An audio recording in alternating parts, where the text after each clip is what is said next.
ลัวสุดความพยายามถ้าเราเปลี่ยนใจไม่รอเธอไปรักคนอื่นแล้วเธอจะเสียใจนะแล้วเมื่อไหร่นะโลกจะเหวี่ยงเรามาพบกันอีกเมื่อไหร่นะเราจะได้มารักกันหรือว่าตอนนี้เธอนั้นหลงทางเราควรทำทางหรือเราควรทำใจดีก็ยังไม่รู้สิเรารออย่างมีหวังแต่มันก็เหงาอยู่อย่างเนี้ย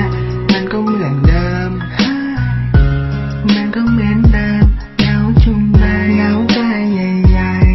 ๆเหงาใจใหญ่ๆใครนั้นเข้าใจความรู้สึกแบบนี้กามเทพอยู่ไหนช่วยฉันทีสิช่วยฝากเพลงนี้ไปช่วยฝากไปถามเธอทีเนื้อคู่ฉันอยู่ไหนรายงานตัวทีได้ไหมอย่าปล่อยให้เหงาใจอย่าปล่อยให้เหงาเลยเรารอเธออยู่รู้ไหมรีบมาไวๆได้ไหมเราให้เวลาแค่3 นาทีถ้าตัวไม่มาเขาจะงอน